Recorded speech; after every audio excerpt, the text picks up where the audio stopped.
Hey guys, how's it going? Dr. Barry here for my weekly live with Dr. John Limansky of Biohack MD. I'm looking for Dr. Limansky. I hear he has a special guest with him. We'll see if that's true or not. We're going to be discussing iodine tonight, and that's a pretty hot topic. Lots of people have questions about iodine. So if you're watching this on the replay, you're definitely free to put your question in the comments. Somebody will be checking back and trying to answer as many questions as we can. There's Dr. Limansky. Let me get him on here. Join us. Invite a friend if you know someone who's interested in iodine or takes iodine. Hey, there they are. Let's back it up. Let's see.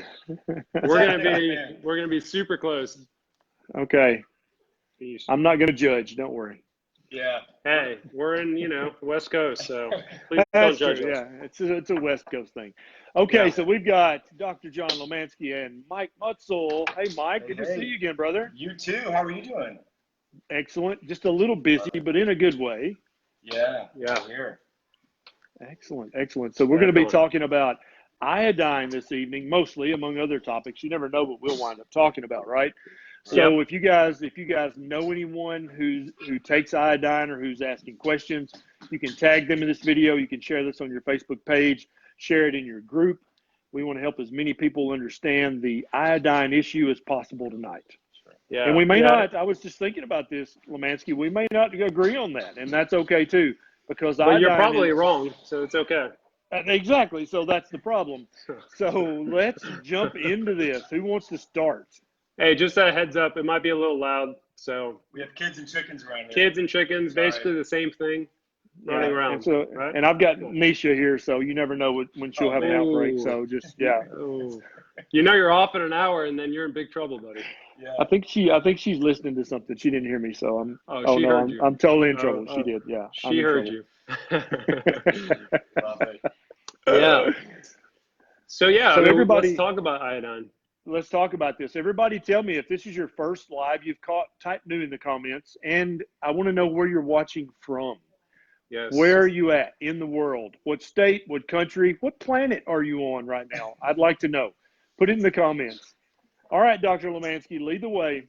Okay, well, I think you and I have been starting to talk about a lot of the micronutrients that may be deficient in keto and definitely in the Western diet. And so one of the best people to talk about this too is Mike, who really focuses on micronutrient nutrition. And so when we talked last time, I think we talked a lot about how even though you might be hitting your macros on a ketogenic diet, you might not actually be getting the function of the enzymes as optimal as you want, right? And so one of that reasons is because you want to really focus on some of the micronutrients that are deficient in our nutritional kind of way of living right now, right? So iodine is one that I think is not really taken into context in keto and just in general. And I get a lot of questions, and I know you do, and I know Mike does, about hypothyroidism or thyroid function. And if you're not really getting the type of iodine that you need, thyroid function can be severely affected. And so I get a lot of questions about, hey, my thyroid is not working properly, or I'm going on keto, but I'm afraid that I'm going to get hypothyroidism. Well, there is an answer to why that might be happening. And so I think it's a good discussion to have tonight. Absolutely. I think it's very important. Go ahead, Mike. What do you have to... I was just going to say, something you talk a lot about, Ken, and the idea that iodine, it's not just a thyroid nutrient. Obviously, we're going to talk about the thyroid at length. You've written great articles and a lot of videos on that. But every cell in the body, to my understanding, has a sodium iodide transporter to allow iodine in. That's right. Especially for women, the breast tissue, the uterine tissue. There's so many, in men, the prostate. Yep. And so a lot of people see keto as alternative remedies for cancer, for downregulating the immune system, to help whole body health. And what a great nutrient that unfortunately is not really commonly found in the diet. A lot of people don't eat seafood or don't live in the central part of the country. Right. And we do have some crops here. We'll talk a little bit about here, Dr. Kent. But so there's some great ways, but yeah, it's often overlooked, unfortunately. Yeah, definitely. And I think, as Mike mentioned, so we're in Seattle area right now. So obviously we're going to get a lot more iodine in the soil. And so one of the issues with kind of modern agriculture is that iodine is stripped of the soil. And especially if you think about most of the iodine on Earth is in the ocean, about 50%. And so what'll happen is, that'll actually go into the clouds, and when you rain, you get that in the soil. But in areas in the Midwest or in the mountain areas, you're going to get much more depletion of iodine, and especially with modern kind of agriculture, which strips everything from the soil. So you might not be actually getting it, even if you think you're eating foods that are containing iodine. Right. Yeah, and that's a great point. Two things that I wanted to say is, first of all, it really annoys me how scared a lot of providers and practitioners are of iodine. Like they're mortified, like, oh no, iodine might cause thyroid cancer. What? Iodine is unless you're like mainlining iodine. Yeah, it's like it's right. Like you can't be a living human if you don't have iodine in your body. You will die without iodine. It is vital for life. And so, and then also a lot of people think they think they are allergic to iodine. And what that means is they're allergic maybe to iodinated contrast media, which has more stuff in it than iodine.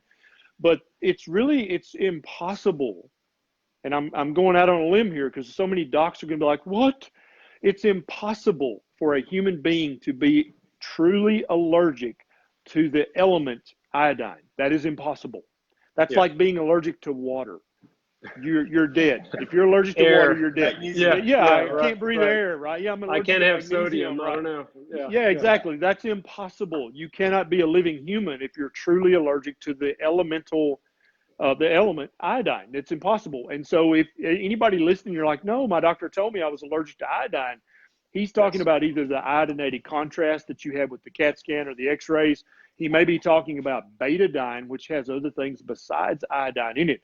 No living human is allergic to iodine. You have to have it or you will die. Yeah, good point. Love that point. Brilliant. Yeah. Now that you mention it, but then a lot of practitioners are also very nervous about iodine supplementation if you have hypothyroidism or if you have Hashimoto's. And one that comes to mind is Isabella Wentz. I have much respect for her. I love her book, but I disagree with her. I think people with Hashimoto's, they are also human beings, and they also have to have iodine or they'll die. And so I think it's inappropriate to act like somehow if you take an iodine supplement, that if you have Hashimoto, somehow your biochemistry is magical and you won't just pee out any excess iodine. That's not going to happen. You need iodine just like Mike Mutzel and John Limansky and I. We all need it.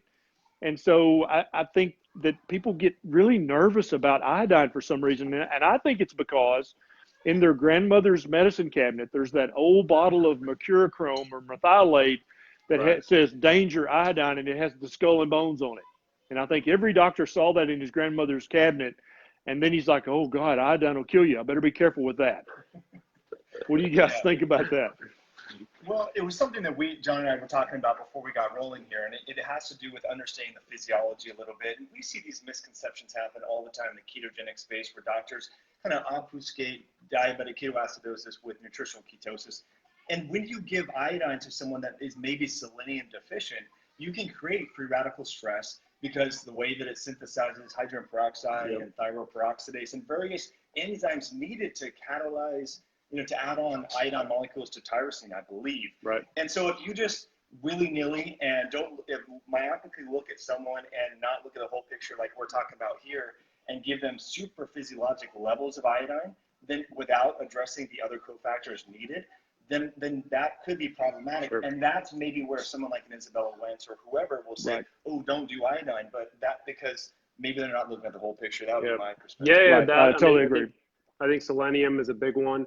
Iron deficiency, if you're iron deficient, if you're vitamin A deficient, all those things with iodine can cause some issues. So I think as Mike is saying, you got to take a look at the whole picture. But excess iodine, if you consume it, is going to be peed out. And so you can pee out, 95% of the iodine that you consume. Exactly. And so to be able to, unless you're, on dialysis or something, but even then it's going to get filtered out, on dialysis. Yeah, I think the nephrology recommendation is that you need to watch it if you have stage 4 or 5 CKD. Sure. And then even if you're past that point and you're on dialysis, then you're just going to dialyze out any excess iodine right? Right. And Right. so if you have normal kidney function, you almost can't overdose on iodine unless, like Mike said, if you're super selenium deficient, then the iodine may go down a temporarily inappropriate pathway because you don't have the selenium to push it in the right direction. But hopefully, if you're eating a good whole foods ketogenic diet, you're getting your selenium. And you guys both, I'm sure, know that you can get a daily supply of selenium from 2 Brazil nuts a day, right? That's literally all you need to do. You got your selenium, you're good to go. Mm-hmm. Absolutely. Absolutely. So maybe talk about like, okay, so I know Mike mentioned a few things, few organ systems that require iodine. You know, what are some of the major kind of functions of iodine in the system that you think about? So, and Mike made a great point. In almost every cell of the body, there is a sodium iodine transport or a symporter, right? And that's I don't know of a cell that doesn't have some of those on its membrane. And so in order for you to have that, that must mean that that cell needs iodine, right? But the tissues we classically think of is obviously the thyroid. That's the first one that comes to mind. And all the thyroid hormones have to have iodine to exist. And so T3 means it has 3 atoms of iodine, right? 3, right? And then T4 has 4. And then there's also T0, which doesn't have any yet, T1 and T2, which a lot of people don't talk about. They probably have physiological functions. We just don't know what the hell they are yet because we're too busy researching moderate, high, and super high carb diets at the Harvard School of Nutrition and Public Health instead of looking at important things like what the hell does T1 and T2 do? That'd be a good study, wouldn't it? Anyway, and so you have breast tissue. I've had so many women in my clinic over the last 15 years who had fibrocystic breasts, right? Pain and disease. And they would have cysts, they would have breast pain, especially premenstrual. One drop or 2 drops of Lugol's 2% iodine, breast pain gone. I've seen that so many times. I've heard Mercola talk about it. I've heard Brownstein talk about it. It's magical for fibrocystic breast pain. And because the breast tissue is full of iodine receptors. Also the ovaries, also the testicles, also the prostate gland. Basically any gender-related tissue is rich and replete with iodine receptors. Those receptors are not there because we don't need iodine. They're there because we do need iodine, right? And so that's why they're there, because those tissues are using that iodine for specific things. And so so with those 2 facts in hand, there are iodine receptors all over the body, first of all. Secondly, you can pee out any amount of iodine you take. Therefore, it kind of becomes silly at this point to talk about, oh, be careful with iodine. Yeah. Right. Yeah, 100% agree with that. You know, and I think most people, when they think about iodine, they're going to focus on the thyroid hormone, as you mentioned. Right. And so maybe we can talk a little bit about the formation of T4, T3, maybe some of the lab values that we can look at to maybe give us an idea. How do you test, you know, what your iodine levels are? Some simple tests that we can do for people who are interested, you know, maybe I am iodine deficient. And then maybe we'll talk about kind of some ways of really getting maximum amount of iodine absorption as well. Right. And so I'll tell you guys, go ahead, Mike. Yeah. Well, I was just going to say, it brings up a question I wanted to ask both you docs right here along those lines. There's some schools of thought out there. We see elevated TSH, and most doctors will say, oh, well, you need Synthroid. Like, that's the end of the problem. But we know that TSH is involved in that symporter you were talking about, Dr. Ken, the sodium iodide symporter. It's involved in helping that come to the cell membrane, is the physiology.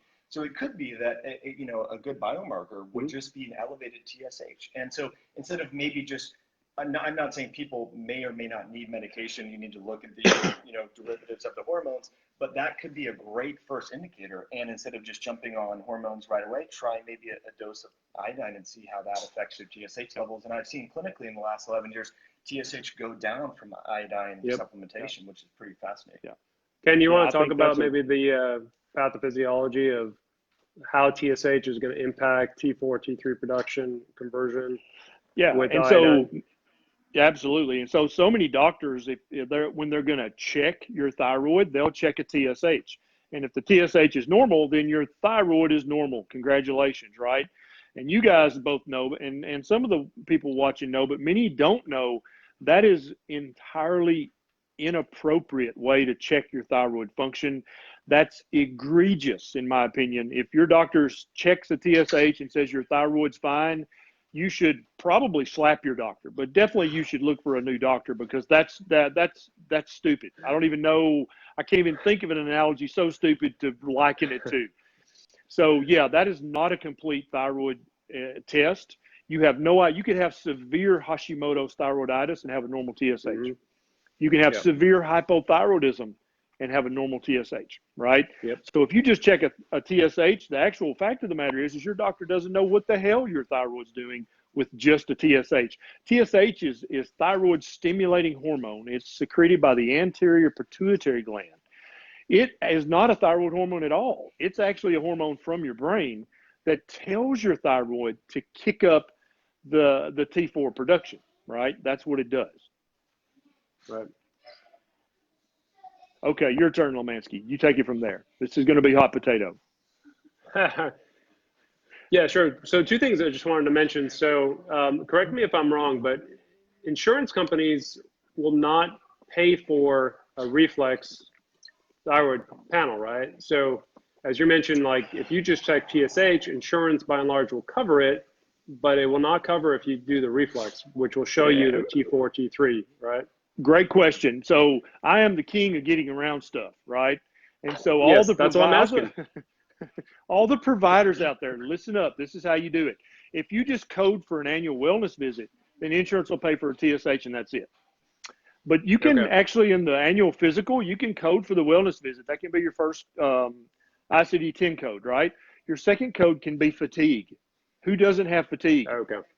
Okay, that opens the door for all kinds of extra testing. Now you're going to link the thyroid testing with the fatigue code, not with the annual wellness code. Gotcha. See? Gotcha. Yeah. And then there's all these other little things you can do. And then if they have hypothyroidism, you would code for the annual wellness, but then you would code hypothyroid and link all the thyroid testing to the hypothyroid. Gotcha. Or if they have Hashimoto's or whatever. But yeah, you can't just check a TSH, and I don't give a damn if that's all the insurance will pay for. That's still inappropriate to. I mean, you basically haven't checked their thyroid. Right. No, I could flip a coin and say, "Oh, your thyroid's normal." I flipped a coin; it was heads. Right. No, just for certain people who are watching who might be worried about the cost, impact of it. Yeah. And then the second thing you mentioned is, TSH can be normal. We call that euthyroid. Basically, symptom-wise, you feel horrible, you have symptoms of hypothyroidism, maybe you're tired, hair loss, your cold intolerance, and yet you're still, TSH is normal. And if you look at the range of the TSH, this is what cracks me up. And they keep changing it, but if you look on a logarithmic scale, I mean, it's like from 0.3 to 3.2, I think. And so within that range, that's a dramatic difference, right? I mean, number-wise, it's not a huge difference, but it really is exponentially different. And so as long as you're in that range, you're considered normal, right? And so that never made sense to me. And really, the way that those ranges are done is by taking your average individual and saying, okay, this is what average people have, and so you must be within this range. But physiologically, it might not apply to everybody. And who wants to be average? That's exactly right. There you go. Exactly. And I mean, if you take 1,000 sick Americans and that's your average, I don't know about that. I don't know if I want to be average or not. And so then another point is that different reference labs have different ranges. LabCorp thinks that anything under 3 is okay. Quest thinks anything under 4.5 is okay. And so if I happen to send your labs to Quest and you've got a 4.5 TSH, the Quest is going to say that's within normal limits. I'm not going to say that. I think that if it's getting much above 2.5 for most people, we need to do some extra digging. Something's not right. Do you kind of go by that similar guideline? Oh yeah, 100%. I mean, I think I go by symptoms. So if you're telling me every symptom based on what you're describing to me as hypothyroidism, I don't really care what your TSH is at that point. I'm going to want to know what your T4, T3, reverse T4, reverse T3 are. And then I'm going to want to know like dietary stuff, lifestyle things, because you also could have a normal T4, T3 and yet not have a functional thyroid hormone. And I think that is something that maybe is not well understood either. Yeah. There are a lot of people who convert T4 to reverse T3. and they're bleeding so much of their T4 into that pathway, and reverse T3 is not biologically active. It's just an inert. It doesn't fit in the receptor. And so if you just check a TSH and a T4, you can have severe reverse T3 disease and have no idea, be completely blind to that. And so I don't know if you guys have heard of the website Stop the Thyroid Madness, but on that website, it's Janie Bowthorpe, I can't remember, but she basically had hypothyroidism and went to 20 doctors, and they all poo-pooed her and checked the TSH and told her it was all in her head. Here's some Prozac. And she got pissed off, and she's like, that's it. I'm going to become an expert in the thyroid gland. And she basically did that, and she now has a book called Stop the Thyroid Madness. But I like the website because on it is the list of the complete thyroid panel that you need to really completely assess the human thyroid. And like John said, I always go by symptoms. And if somebody is having hypothyroid symptoms and you don't check that whole panel, then what the hell good are you? Right? Just hang up your white coat and go ride the garbage truck or something, because you're not helping anybody. If somebody has symptoms and you don't address and look deeply enough to find the problem, then who are you helping? I like your career advice, dude. Yeah. So we kind of talked about, in the T4 molecule, you're going to have 4 ions of basically iodine. And then the T4 is fine, but really it's the conversion of T4 to T3, which is going to be the more bioactive hormone, the active hormone that's making the functions. And the interesting thing about that is, you still need iodine for conversion, and you need some of the things that Mike talked about, like selenium for conversion. If you're selenium depleted, then you're basically going to start creating a lot of the reactive oxygen species, mostly hydrogen peroxide. And same thing with, iron deficiency. A lot of times you'll see that in clinical settings where you're going to have hypothyroidism and iron deficiency. You correct the iron deficiency and the hypothyroidism gets better.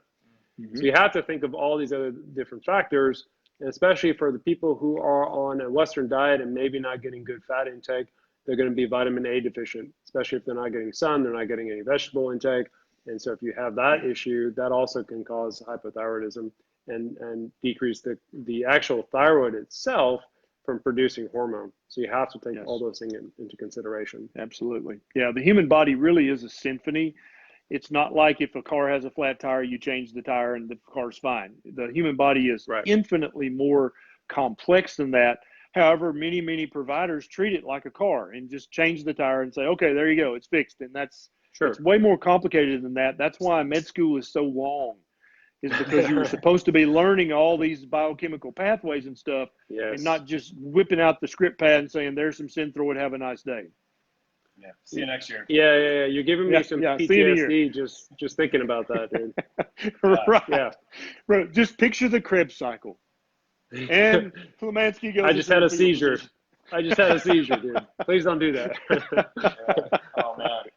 Yeah. Well, I'll just say, I have not been to med school, obviously, but I have studied a lot of the critical care medical research. And if you look at, John, you alluded to euthyroid 6 syndrome.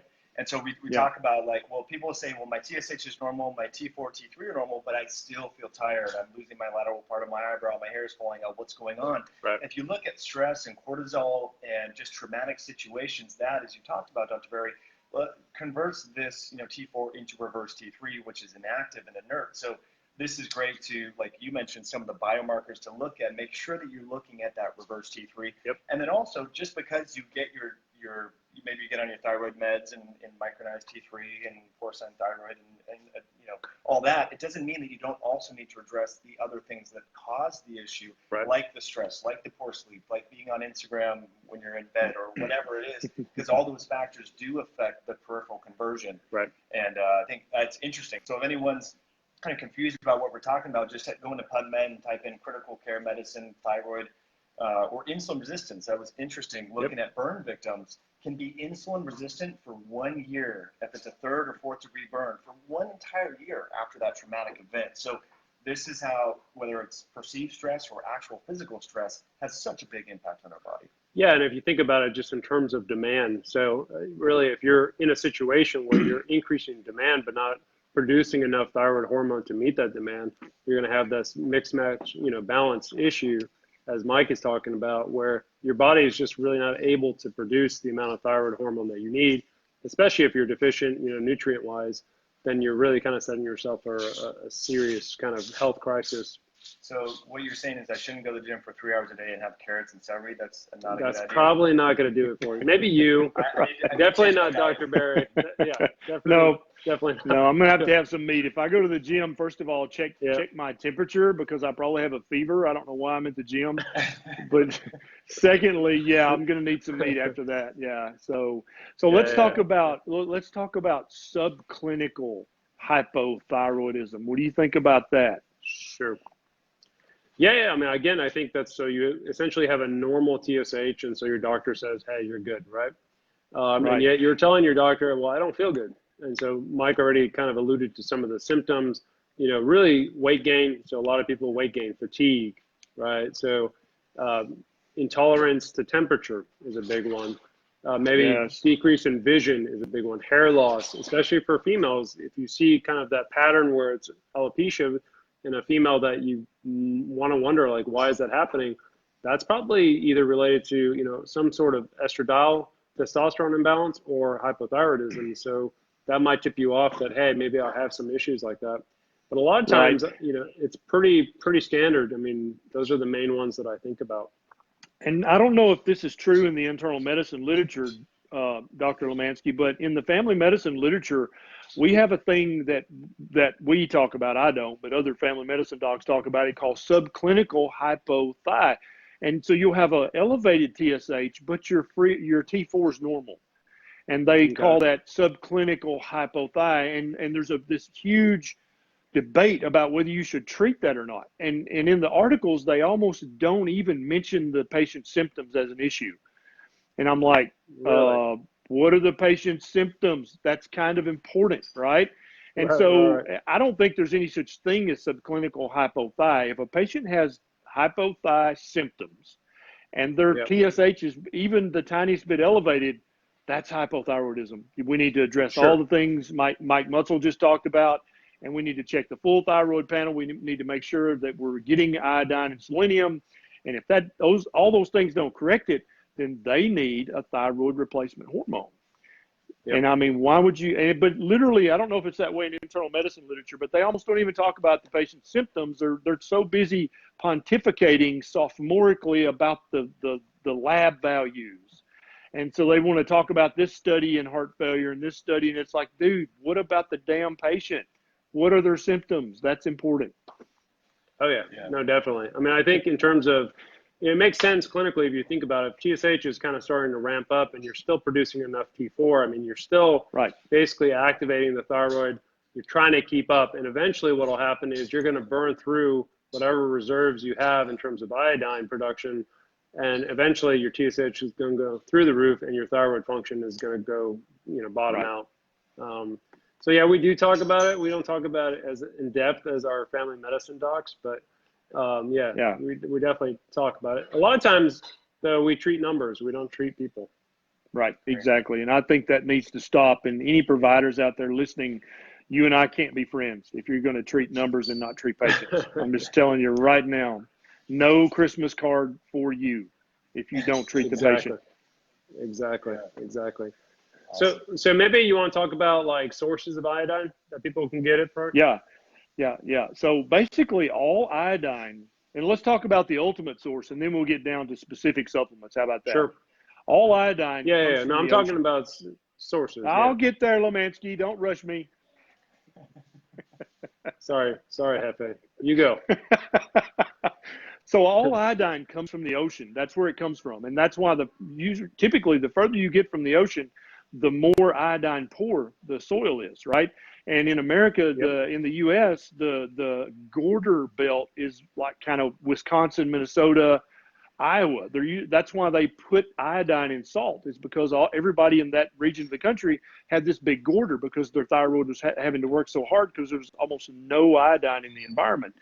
And so the closer you are to the ocean, when the ocean waves and the wind and stuff, the iodine actually sublimates out of the water and can get into the clouds, and it rains down, and then the soil's very replete with iodine.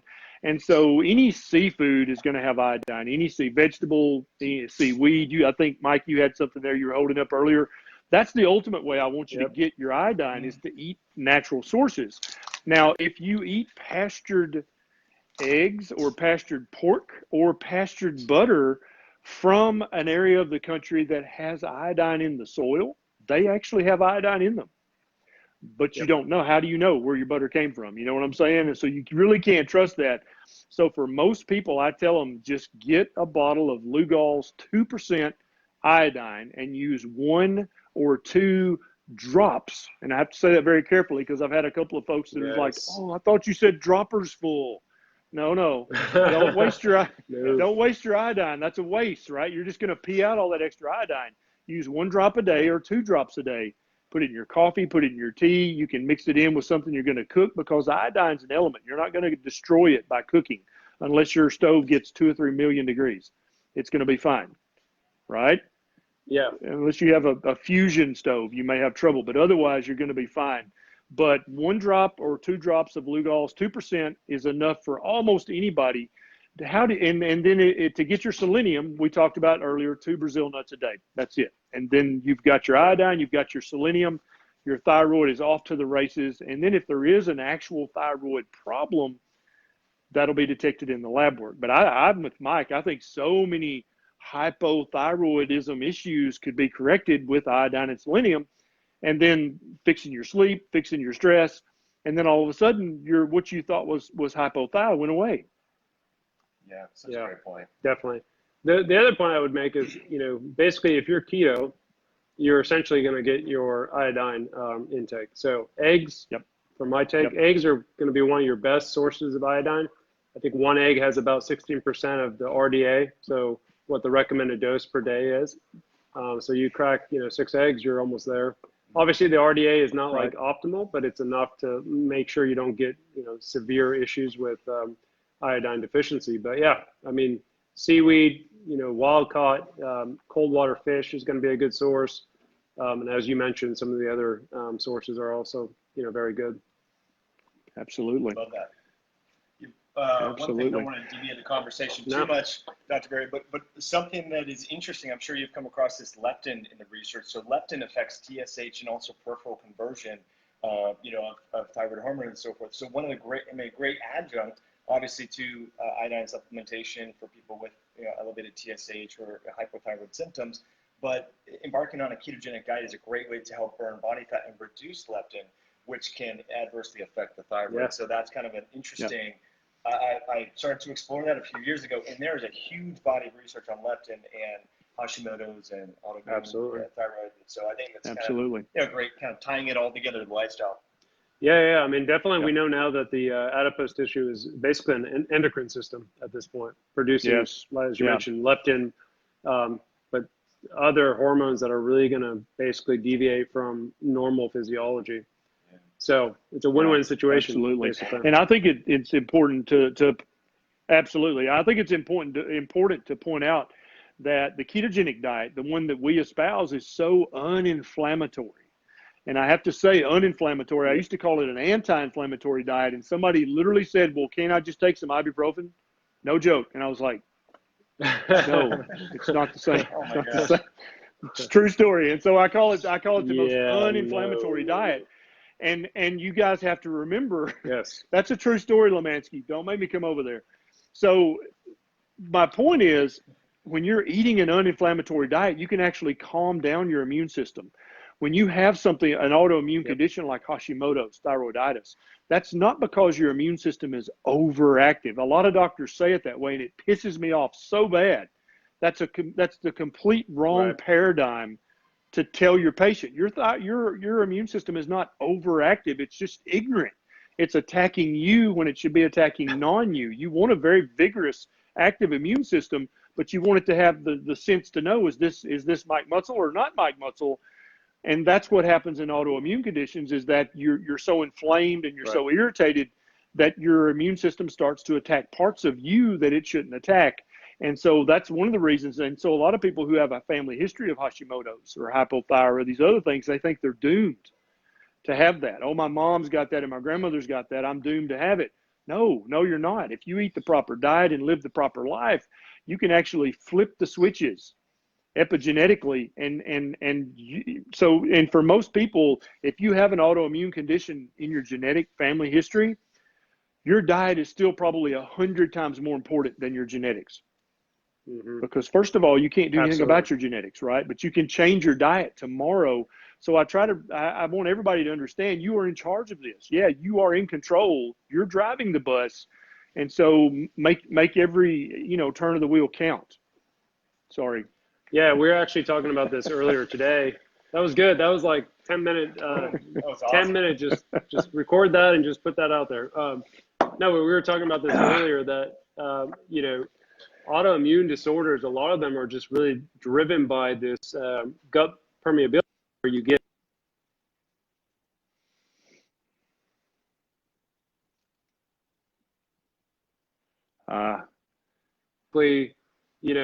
attacks whatever genetically you're predisposed to. So I think cleaning up your diet, getting rid of that inflammation that we talked about really tends to drive down those autoimmune disorders.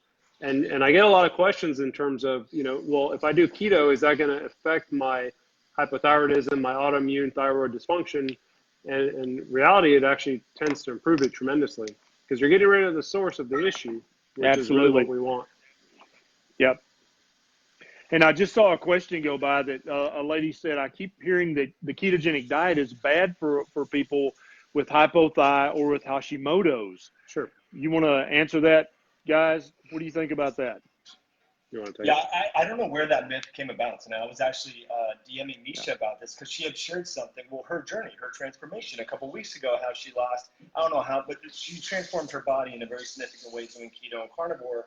And I was like, gosh, I want Ken to talk about this because this is this myth. It's one of these things that we hear, just kind of the telephone game, and then it becomes indelibly inked in our head. And just because people talk about it doesn't mean it's true. And we have many anecdotes and case studies of people who go keto and their Hashimoto's doesn't exacerbate. It becomes more regulated. And so I don't know where this came about. It's one of those dogmatic I don't know. I things, thought maybe you guys knew. Do you know where this myth comes from, Limansky? It's the same thing, I think, as saturated fat causes heart disease. It's one of these things that, just starts and then it takes a life of its own. And there's really no scientific research behind it. I mean, I will challenge you to find me a study that links keto with worsening hypothyroidism or hyperthyroidism. I have not found one.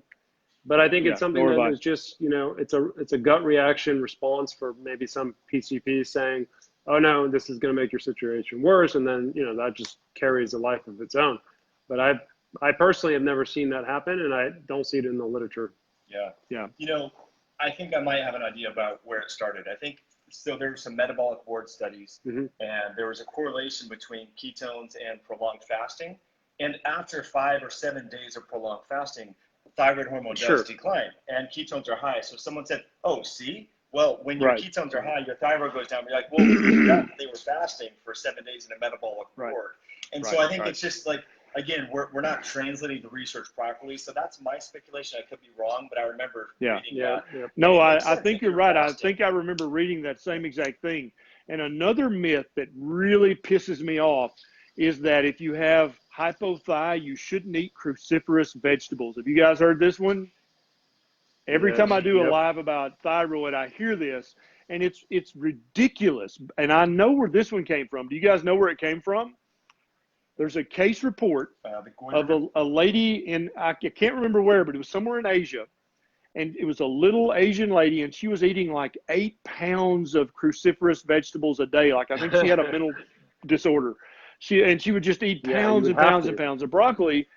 And then I think that they found, oh, look, she has, she has a thyroid anomaly.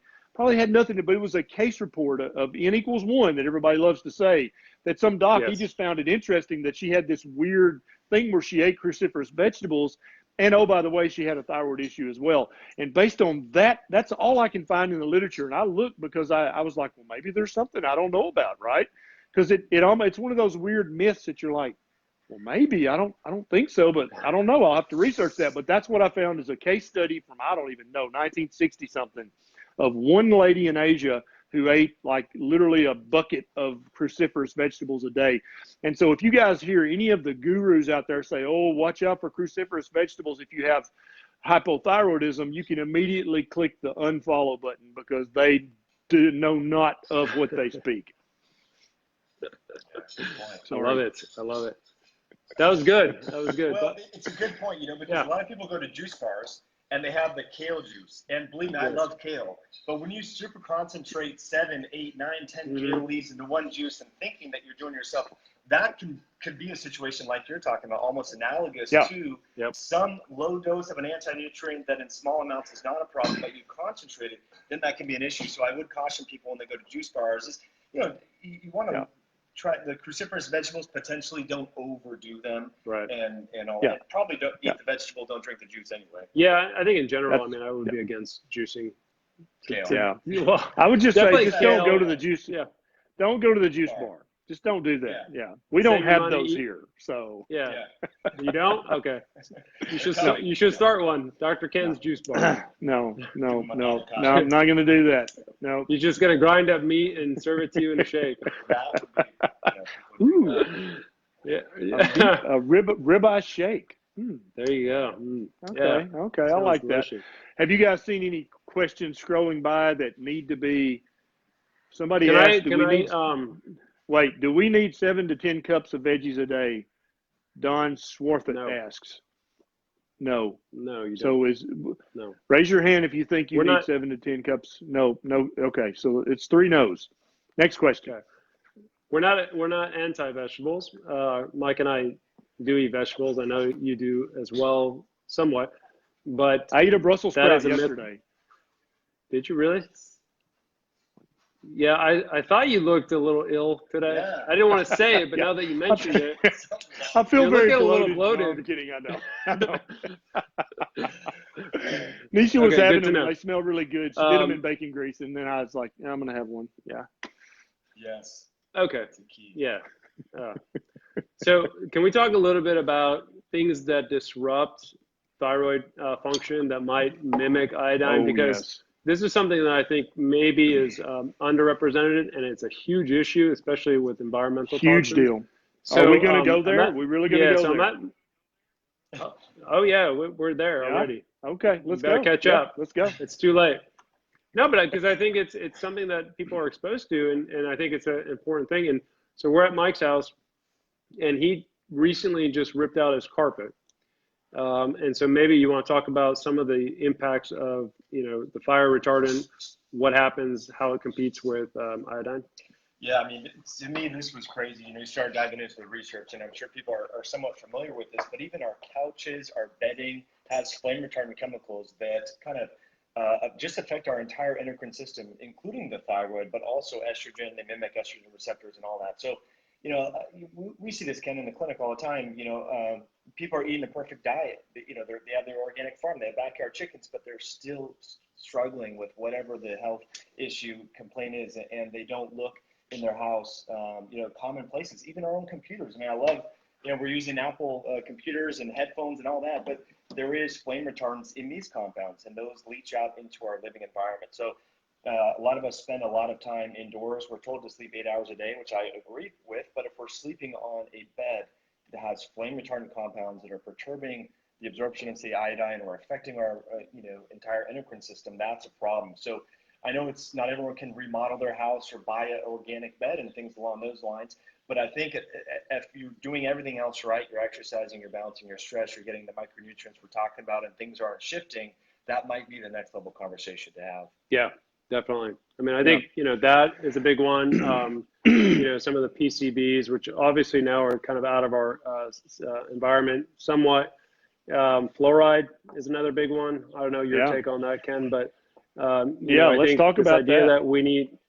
Yeah, fluoride is put in our water. It's put in things like fruit juice, milk, dairy products, and so the question was is fluoride needed to preserve dentition, like to avoid cavities, and the research on that is pretty shaky and it's pretty old. It sure is. But what we do know is totally agree. It's very old, and so really this idea, and I was reading historically that you cannot buy raw milk. It's very hard to buy raw milk these days because they were worried about, this huge bacterial outbreaks like E. coli and stuff like that, Klebsiella. But the reality is that fluoride is actually going to do a lot more damage to your body in terms of blocking absorption of iodine and competing with iodine molecules for thyroid function. And so I personally don't use fluoride. I filter my water out of the fluoride out of it as much as I can. But that is something that's still, I think, recommended by a lot of dentists and a lot of health practitioners that you should use fluoride-based products. And I totally agree with you. I agree with you. Yeah, I agree with you 100%, Limansky. If you guys can remember the periodic table of the elements, iodine is on the same row with two others. Fluoride. Wait, are those baby chicks I hear? Yeah. Do I hear? Get a baby chick, Mutzel. Let's see one. Bring us a baby chick. Let's see. We want to see. And while I talk about this, so iodine and bromine, and fluoride, they're all in the same, right? And what that means, the way that the chart's organized, is that the outer ring of electrons, it's got the same number of electrons.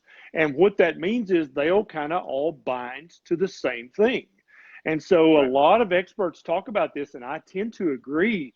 If you've got too much fluoride in your system, that can actually block your iodine receptors that we were talking about earlier.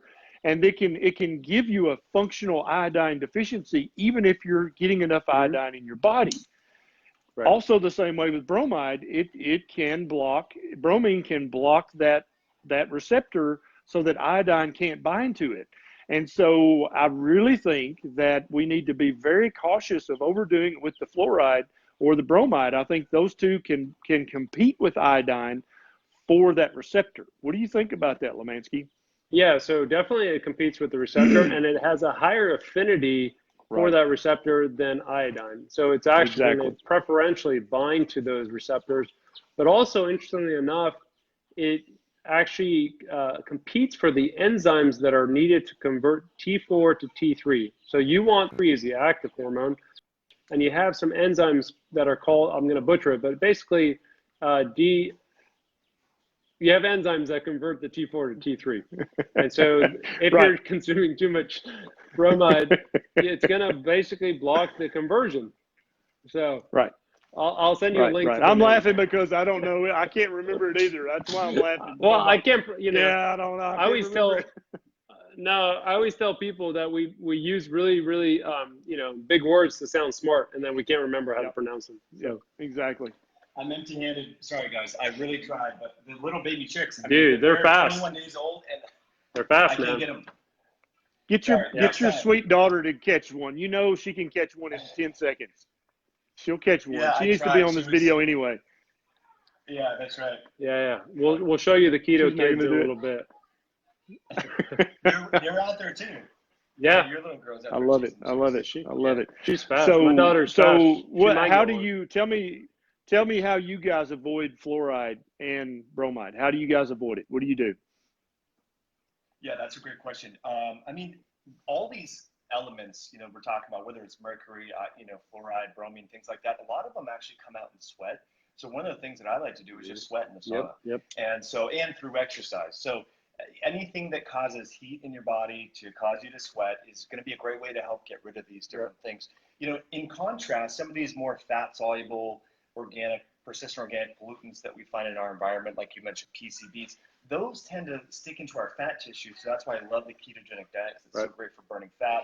We want to make sure we're having bowel movements, so we're getting rid of these things. But yeah, me personally, I mean, because we're going to be exposed to bromide and fluoride. I mean, it's there. It's probably in our food. I mean, I don't eat bread, but if I did, there would be bromide in the bread. Yeah.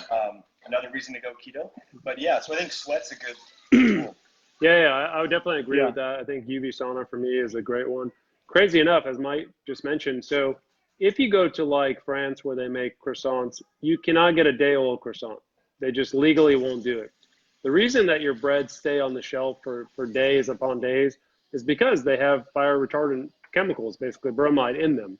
So think about that the next time you're going to pick up that loaf of bread that's been sitting there for a week and still, it's pretty soft. Right. It's probably because it has some of that chemical stuff in it. point. Yeah, So, and so the two everything that we're- places. Go ahead. No, all I was going to say is, we're telling you basically the issues that are there. The main question then becomes, how do you incorporate it into your life without being some zealot in the middle of nowhere? One of the biggest kind of sources for most people, I think, is going to be the water. So if you have municipal water coming to your house, which most people do, that's going to have fluoride in it. It's also probably going to have some Prozac and some oxycodone and some and a statin, and some right? estrogen.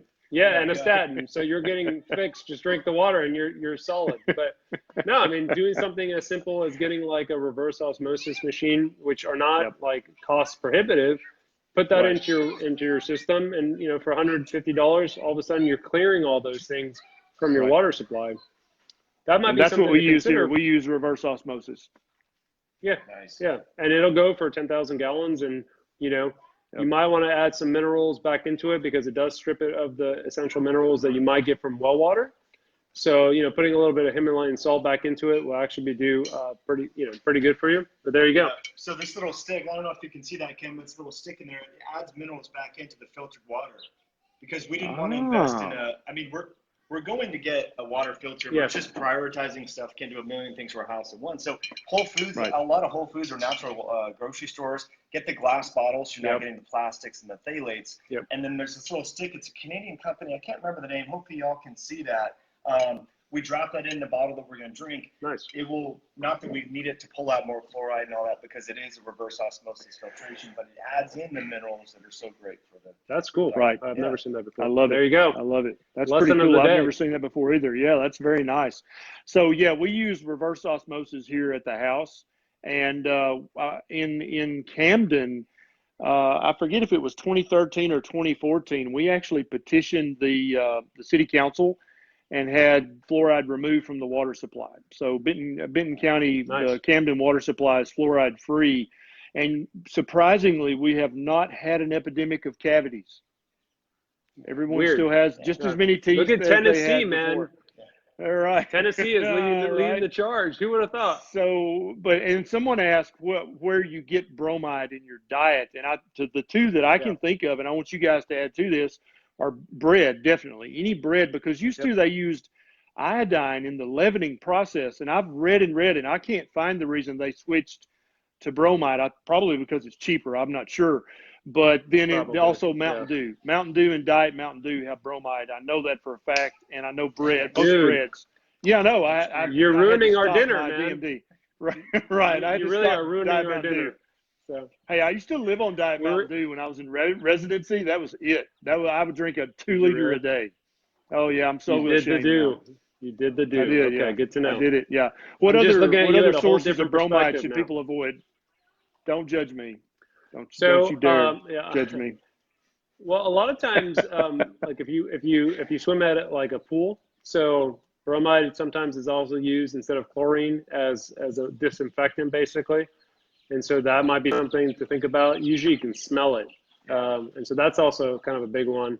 As you mentioned, it's not just bread, it's really any baked products that are out there are going to use that as a preservative in essence. And so you have to be careful of that. Other things, as Mike mentioned, he uses a glass bottle, so you want to stay away from plastics. So plastics may not be a source of bromide, but they'll be a source of PCBs and PBBs and things that will also interfere with iodine absorption and function. So that's something to consider as well. Yeah, maybe if someone has a hot tub, the bromine and the chlorine and all that. So that's the thing. I mean, it's great to spend time with your family and your friends in a hot tub and all that sort of thing, but maybe look at, there's now a lot of cool salts. I'm not an expert on this, but you can use a different salt. So. Yeah. You have a pool. And so, what do you use in your pool system?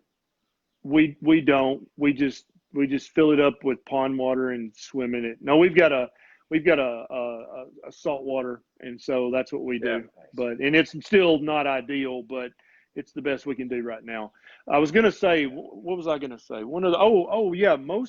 Most unprocessed sea salts don't really have a lot of iodine. I wanted to get this point in, but I know one that does, and if you guys know any that do, I want you to tell everybody, but Redmond's real salt actually has a pretty good amount of trace iodine in it.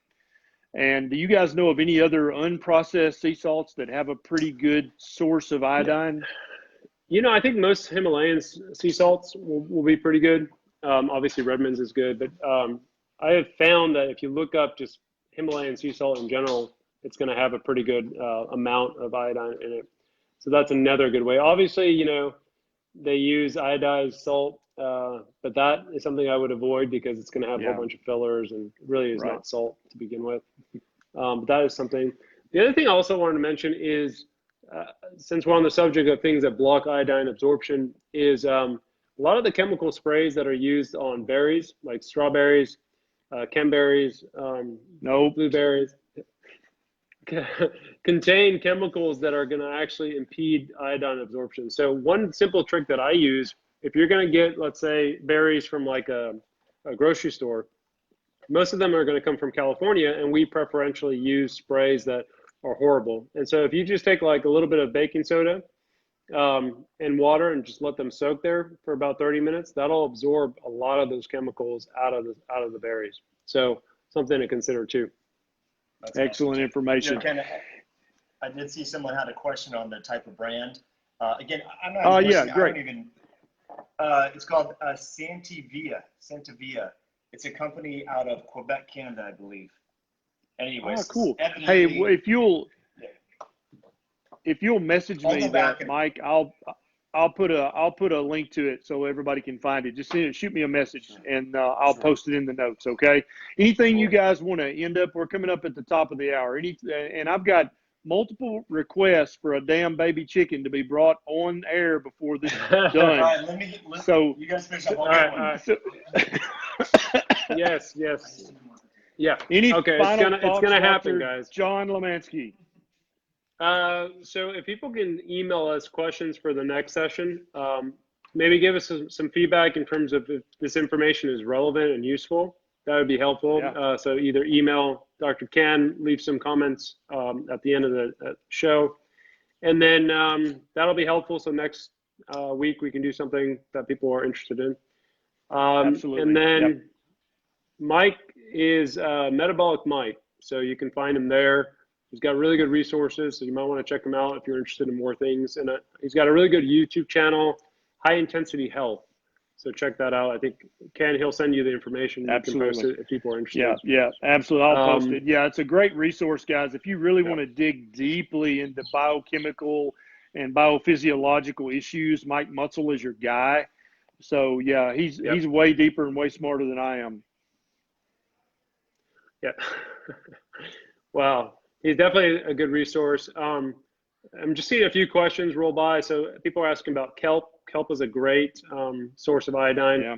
The only issue with some of those like packaged seaweeds that you get at the store is they're baked in or cooked in safflower oil or sunflower oil. So there are a few brands that will do coconut oil based, or what I do is I just get the big sheets that have no oil in them, and then I'll just kind of put a little bit of MC2 oil or coconut oil on it, a little bit of Himalayan salt, bake it for a few minutes, and it's just as good as the other stuff. Excellent. So definitely, Excellent. I love it. Tune into that. Mike is running around, I think, trying to find one. So we'll see. He's still looking for it. I have patrons who have requested to see a chicken, so we cannot end this live. Okay, we got one. We got all one. right, here we go. It's not a baby Stacey. chick. There it is. Hey guys. What are you doing, Limansky? Hold that chicken. I don't know. Give it to Limansky. Give it to Limansky. He wants to hold it.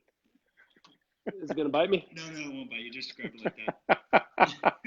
I think I broke something. Oh, give him a little. right there. There you go. Give him a little kiss. Kiss him on the head. Come on, No. just a little.